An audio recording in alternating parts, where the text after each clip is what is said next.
برافو يا نور إنك بعدت عنهم، هم مش من سنك ولا شبهك.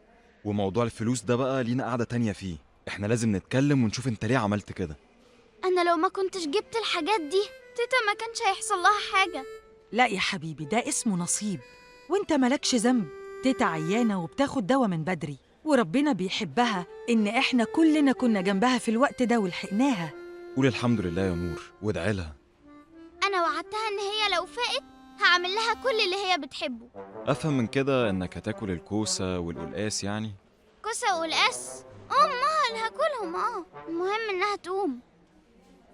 الحمد لله المريضة فاقت. الحمد لله يا رب. الحمد لله، الحمد لله. الحمد يا رب، لله، الحمد لله. الحمد لله. الحمد لله على سلامتك. الف حمد لله على سلامتك يا ست الكل. البيت كان وحش قوي من غيرك. أنا آسف يا تيتا، ما كانش قصدي إنك تزعلي مني.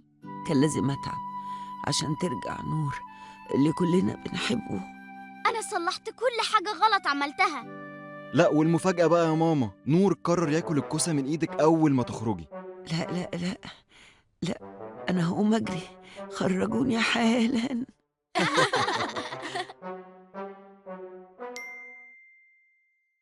نورة الحقيني، أنا في كارثة.